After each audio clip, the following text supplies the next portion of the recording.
Hey, happy Homebrew Wednesday, fellow brew tubers. Sorry I didn't get a video done last week. Didn't really have actually a whole lot going on. I've got a couple of beers that I have been sitting in the fermenter for a while. I have my SJ Pour Challenge, which is going to have to sit and age now for probably another 2 or 3 weeks.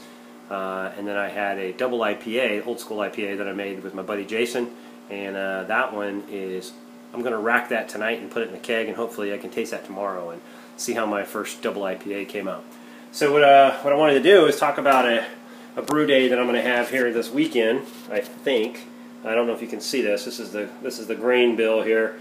I got going to be using 7 pounds of Vienna malt, a little bit of almost 2 pounds of Pilsner, 2 pounds of Munich malt, and about 1 pound of caramel 60. And I think I got the right caramel crystal 60.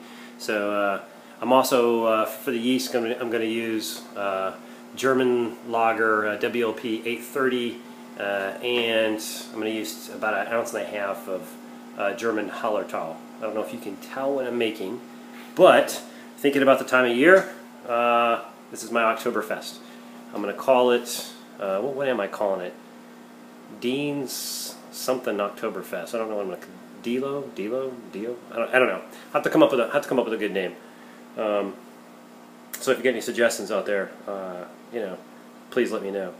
So one addition I've made since for like the last couple of brews here is I got myself a grain crusher. So now I can crush my own grains. I didn't like, going to the homebrew store and, holding them up, all that time, because usually I'm doing an all-grain batch.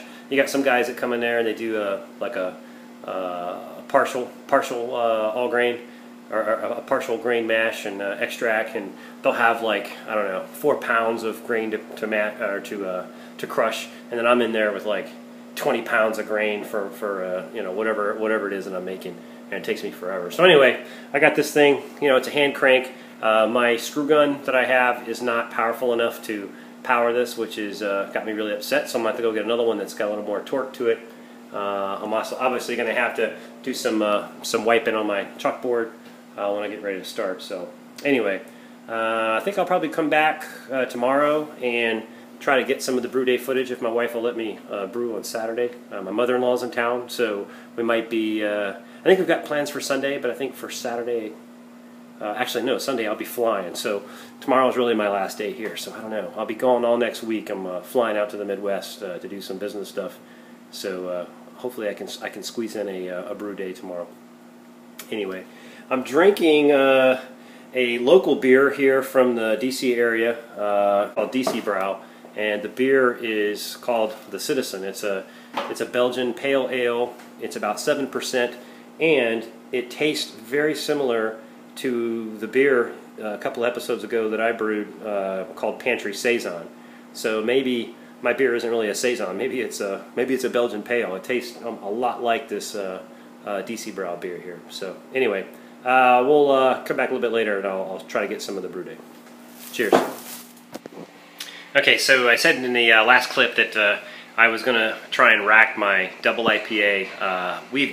Jason and I have deemed old school IPA from my last episode into the keg and try to get it carved up. You're not supposed to, taste it.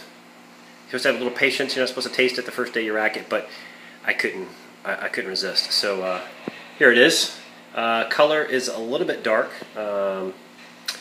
Josh Sekar, I'm going to send you some samples of this. I said I was going to send you a brew, and this is what you're going to get, a double IPA. It is a little dark. I'm hoping it's going to clear up. I'll be gone for the next week, so I'll let it sit and carb and clear up. But I dry hopped it with Citra. Can't remember how many ounces of hops I put into it, but I put mostly, almost exclusively Citra and Simcoe, and I think I put a little Columbus, I want to say, maybe Apollo, maybe Columbus, towards the end of the boil. Try to get a little more bitterness into it. But I'll tell you what,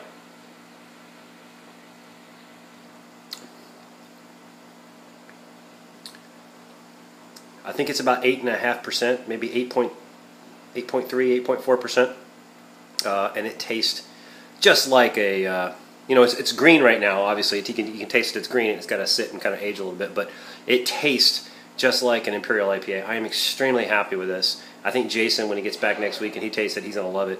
Josh, I hope you like it. You know, you'll be able to give me my first beer review, I guess, online. So be gentle. It's my first beer mail I'm sending out. So anyway, happy homebrew Wednesday. Hopefully, I get some footage and I can continue on the video.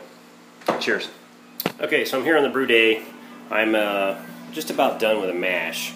I've got it recirculating from the mash tun through the pump into my herm system, back in the back here, you can see, and it's holding pretty steady, 154, so everything's looking good there. Again, this is my Oktoberfest, so should be starting the Borloff here in about another, I don't know, 10 minutes or so. So this time I'm going to try to catch the hot break. I never usually get that because I'm worried about boilovers, but I'll see if I can catch it.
Okay, just added the first hot drop of 1 ounce of Hallertau.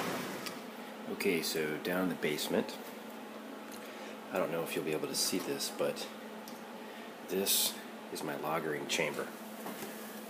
So I've got a little thermostat that I can adjust here. So if I set it almost all the way to off, it gets it to about 60 degrees. And this is the lager. So you see we're right at the low end of an ale. I imagine with this new setting of 1 here, it's going to get this down to right in the middle of the lager range, probably around 48 degrees. But as you can see, it is got good bubbling going on and signs of a krausen, so it looks like my ale lager are happy in here. So cheers. Better take care if I find you've been creeping round my back stairs.